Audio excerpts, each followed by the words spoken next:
Hola niños, hoy en nuestra clase de matemáticas veremos las unidades de medida, las convencionales y las no convencionales. Antes de comenzar, quiero recordarte que las unidades de medida nos sirven para medir longitudes u objetos. Para ello, quiero que veas el siguiente dibujo, en donde yo necesito medir la distancia que hay de la entrada de la casa, de la puerta de la casa, a la salida. Es decir, medir de la entrada a la salida de la casa. Y para ello vamos a usar diferentes unidades de medida. ¿Sí? Las unidades de medida es cómo o con qué voy a realizar la medición. Voy a empezar con las unidades de medida no convencionales, es decir, que no son objetos que son reales para medir. En el primer caso te mostraré una vara. Puedo medir cuántas varas se necesitan para saber la longitud de la entrada a la salida, como tú ya lo habrás hecho en tu anexo 4, en donde hay una varita donde se tiene que medir cuántas varas caben de camino a otro camino. Otra unidad de medida es el pie. Podemos medir cuántos pies hay de la entrada a la casa. Claro que va a ser diferente la unidad de medida dependiendo la persona.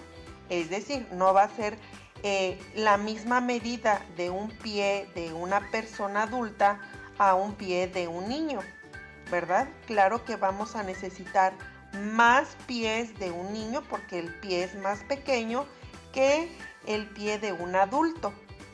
Otra unidad de medida no convencional es la cuarta. La cuarta es tu mano pero abierta, así como lo muestra la imagen. Que la cuarta es medir desde tu dedo meñique hasta el pulgar. ¿Lo ves? Todo esto es una cuarta. Y entonces podemos medir por cuartas cuántas cuartas hay de la entrada de la casa a la salida. Otro es el palmo, que también se utiliza la mano, pero el palmo es nada más lo que es de esta medida de tu mano para acá. ¿Lo ves? Y otra unidad de medida que podemos utilizar es un cordón, pero también podrá ser de diferente tamaño. Así que podrá ser un cordón pequeño y pues podrá ser más medidas o vamos a utilizar más, o un cordón mediano o un cordón grande. En las unidades de medida no convencionales, pues tendremos que ver con qué objeto o con qué estamos midiendo para saber por qué es más o por qué es menos. Ahora, veremos las unidades de medida convencionales, es decir, donde ya utilizamos una herramienta adecuada para medir, como lo es la regla. Mira, la regla va a medir la que tú tienes en casa, mide del 0 al 60. Y el metro va a medir del 0 al 100, como el metro que tú vas a realizar con tu anexo número 5.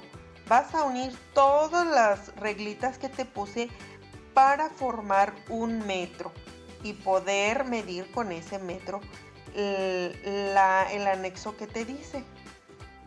Otra unidad de medida convencional es el flexómetro, que lo utilizan los albañiles o los plomeros o los herreros para medir distancias un poco más grandes.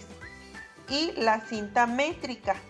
La cinta métrica casi siempre es utilizada por los costureros o las costureras para medir la longitud pues de tu cintura, de tu cadera, de tu busto, de tu altura.